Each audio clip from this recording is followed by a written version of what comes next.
सुप्रभात बच्चों, आज हम कक्षा 5 में पर्यावरण शिक्षा में जो हमारा पार्ट 3 था, जिस पर हमने प्रोजेक्टर पर डिस्कशन किया था, जिसको हमने एक्सप्लेन किया था। आज हम उस चैप्टर के प्रश्न उत्तर, जो कि हमारा लास्ट टाइम पे जो चैप्टर था वो पूरा का पूरा कंप्लीट हो गया था।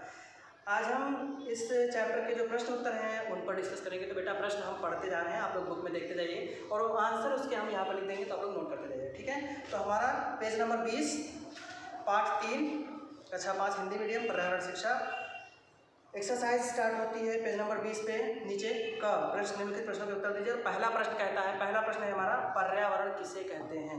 पर्यावरण किसे कहते हैं? तो लिखेंगे वह समस्त वातावरण।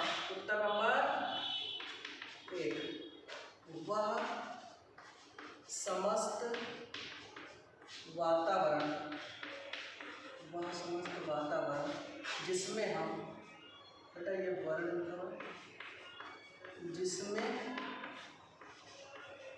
हम निवास करते हैं, निवास करते हैं, क्या कहलाएगा? पर्यावरण कहलाता है। पर्यावरण कहलाता है।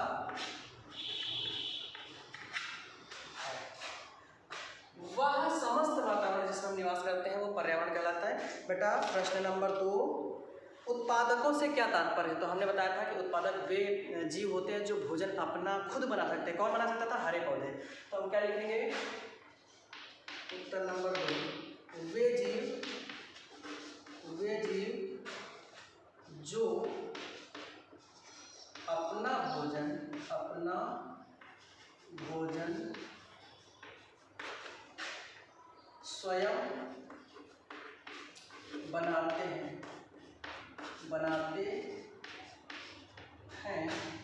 उत्पादक कहलाते हैं। उत्पादक कहलाते हैं। इसका आप चाहो तो इसका उदाहरण भी नोट कर लीजिएगा। हरे पौधे होते हैं बेसिकली, उनके अलावा किसी के अंदर ये गुण नहीं, ठीक है। उपभोक्ता किसे कहते हैं? उत्तर नंबर 3, वे जीव जो उत्पादकों ब्रैकेट में हरे पौधों से, हम हरे पौधे यहाँ पर लिख दे रहे हैं ताकि आपको याद रहेगा। हरे पौधों से भोजन ग्रहण करते हैं, भोजन प्राप्त करते हैं,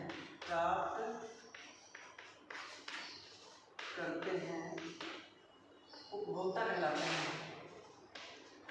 उपभोक्ता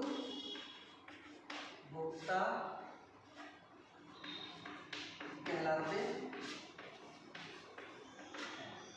बेटा उत्तर नंबर 4, उत्तर नंबर 4 के लिए प्रश्न नंबर 4 देखते हैं। वियोजक क्या है? वियोजक में मैंने आपको बताया था, वे जीव जंतु जो सड़ी गली चीज़ों को, मृत चीज़ों को अपघटित करते हैं, वियोजक कहलाते हैं। ठीक, हम लिखेंगे वे जीव जो सड़ी गली मृत जीवावशेषों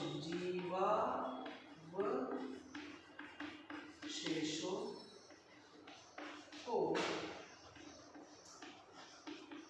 अपघटित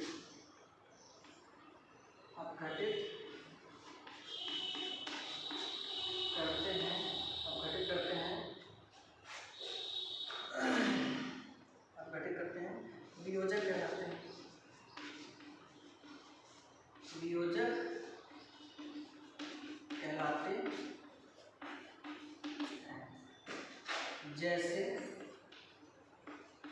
जैसे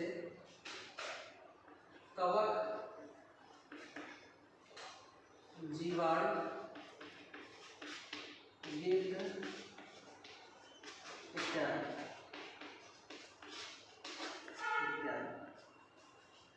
ठीक है, अब हम देखते हैं प्रश्न नंबर 5, खाद्य श्रृंखला किसे कहते हैं?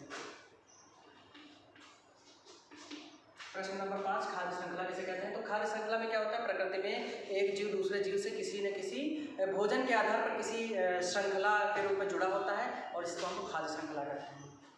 प्रकृति में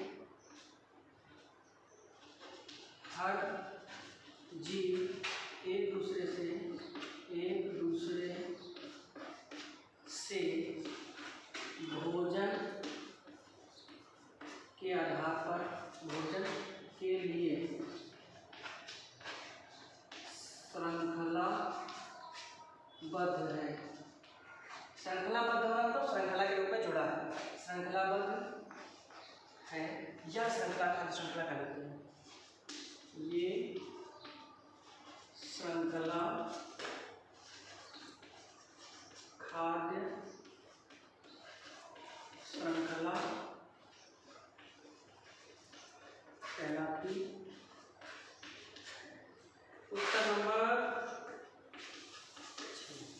उत्तर नंबर 6, ऊर्जा प्रवाह से आप क्या समझते हैं? भोजन, जब एक जीव दूसरे जीव से भोजन ग्रहण करता है तो उनके बीच में ऊर्जा का स्थानांतरण होता है, इसे ही हम प्रकृति में ऊर्जा प्रवाह कहते हैं। लिखेंगे, एक जीव का दूसरे जीव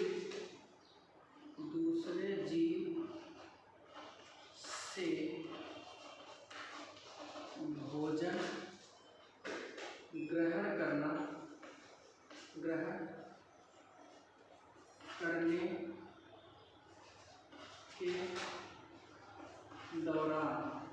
करने के दौरान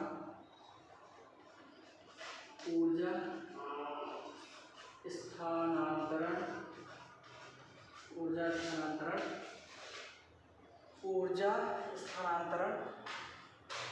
यहाँ पे ये थोड़ा वैसे बनाते हैं बेटा, अभी दिख नहीं रहा था, मैं बता रहा हूँ, तो थोड़ा सा कैमरा सेट कर देंगे सही हो जाएगा।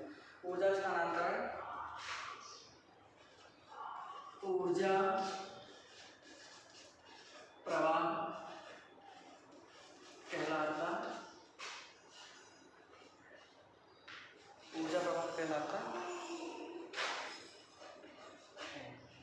बेटा। प्रश्न नंबर 6 हो गए, ये आपको यहाँ से ऐसे दिख जाएगा, एक बार आप लोग नोट कर लीजिए यहाँ पे क्या लिखा हुआ है, दिख रहा है ना आपको? यहीं पे आप वीडियो पॉज कर लीजिए और देख लीजिए, ठीक है? हाँ, तो बेटा यहाँ पे हम प्रश्न नंबर 7 जो कि हमारा लास्ट प्रश्न है, लेकिन चूंकि यहाँ पे जगह नहीं बची तो आप लोग इसको हम डिक्टेट कर रहे हैं और आप लोग इसको लिख लीजिए। खाद्य जाल से क्या अभिप्राय है? प्रश्न नंबर 7 है, खाद्य जाल से क्या अभिप्राय है? तो यहाँ पर प्रश्न नंबर 7 का जो आंसर होगा वो लिखिए, प्रकृति में विभिन्न प्रकार की खाद्य श्रृंखलाएं एक दूसरे से जुड़कर जाल जैसी संबंध रचना बनाती हैं। इस प्रकार बना जाल खाद्य जाल कहलाता है। बेटा खाद्य जाल अगर किसी को ऐसा नहीं समझ में आता है तो आप लोग प्रीवियस जो वीडियो है हमारा उसको जाके देख लीजिएगा, चैप्टर में मैंने खाद्य जाल आपको समझाया है, ठीक है? तो यहाँ से हमारे प्रश्न उत्तर समाप्त होते हैं। एक्सरसाइज ख में आप देख रहे होंगे पेज नंबर 21 पर रिक्त स्थान लिखे हुए हैं। रिक्त स्थानों में आपको कुछ ऊपर वर्ड दिए गए हैं, मांसाहारी, सूर्य, प्रकाश संश्लेषण, जीवाणु, खाद्य जाल, उत्पादकों। तो इनमें से सही वर्ड चुनकर आपको रिक्त स्थानों में भरना है। तो बेटा जो एक्सरसाइज है वो आप बुक में ही करेंगे और प्रश्न उत्तर आप फेयर कॉपी में करेंगे, ठीक है? तो पौधे डैश की प्रक्रिया द्वारा अपना भोजन स्वयं बनाते हैं, तो बेटा इसमें होगा प्रकाश संश्लेषण, पहले नंबर पर भरा जाएगा। दूसरे में द्वितीय उपभोक्ता डैश भी होते हैं, तो बेटा द्वितीय उपभोक्ता जो हैं वे मांसाहारी भी होते हैं, दूसरे में मांसाहारी बनना है। तीसरे में वियोजक कई प्रकार के डैश होते हैं, तो जीवाणु भरा जाएगा इसमें, वियोजक कई प्रकार के जीवाणु होते हैं। नंबर 4 खाद्य श्रृंखला की शुरुआत सदैव से होती है, डैश है ना? खाद्य श्रृंखला की शुरुआत सदैव डैश से होती है, किससे होती है? उत्पादकों से होती है। चौथे में उत्पादक भरना है आपको, उत्पादकों, है ना? 5वां डैश ऊर्जा का स्रोत है, सूर्य ऊर्जा का स्रोत है। नंबर 6 संपूर्ण खाद्य संबंध डैश के नाम से जाना जाता है, इसमें लास्ट बचा है आपका खाद्य जाल के नाम से जाना जाता है, ठीक है बेटा? नेक्स्ट ग में ऊर्जा प्रवाह दर्शाने के लिए आपको उपयुक्त तीर के निशान लगाने हैं। यहाँ पे सबसे पहले ऊर्जा कहाँ जाती है, तो आप ध्यान दीजिएगा, पहले सूर्य से जाती है पौधे में, पौधे को बकरी खाएगी, बकरी की तरफ एरो लगाइएगा, फिर बकरी को टाइगर खाएगा, टाइगर की तरफ एरो लगाइएगा बकरी से लेके, और टाइगर से जब टाइगर मर जाएगा तो उसके ऊपर फंगस लग जाएगी, तो फंगस की तरफ तब एरो लगाइएगा। नंबर घ जो एक्सरसाइज में सत्य और असत्य लिखना है। पर्यावरण के जैविक घटक पौधे तथा जंतु हैं। पर्यावरण के जैविक मतलब जीवित घटक, तो हमारे चारों तरफ जो जीवित चीज़ें हैं वो या तो पौधे हैं या तो जंतु हैं, इसके अलावा तो कोई तीसरा है नहीं, तो जाहिर सी बात है ये सत्य होगा।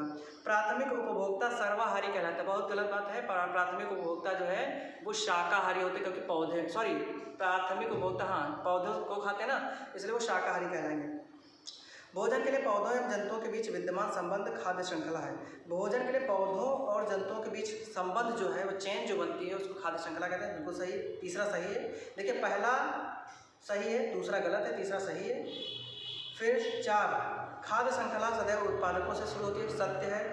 5 पौधे ऊर्जा का प्रधान स्रोत हैं, बेटा सूर्य ऊर्जा का प्रधान स्रोत है, ये असत्य होगा, 5वां असत्य है। नंबर 6 प्रकृति में संतुलन बना रहना चाहिए, बिल्कुल सत्य है, ये सत्य रहेगा। ठीक है, तो इस प्रकार से आपकी यहाँ एक्सरसाइज खत्म हो जाती है। नेक्स्ट वीडियो में हम लोग जब भी मिलेंगे तो चैप्टर नंबर 4 के साथ मिलेंगे, जीवन के लिए भोजन। ठीक है, चैप्टर नंबर 4 के साथ मिलेंगे। तब तक के लिए आप लोग घर पर रहें, सुरक्षित रहें और एक दूसरे का ख्याल रखें। आपके जो क्वार्टरली एग्जाम्स हैं, त्रैमासिक परीक्षा, इसमें आपका 1 से लेकर 3 चैप्टर तक का सिलेबस यहाँ पे कंप्लीट हो गया है, इतना ही आएगा। और इसको आप लोग अच्छे से रिवाइज कर लीजिए। अगर किसी को कोई प्रॉब्लम है तो आप लोग पूछ लीजिएगा। ठीक है बेटा, तब तक के लिए आप लोग घर पर रहें, सुरक्षित रहें, अपना और अपनों का ख्याल रखें। Thank you.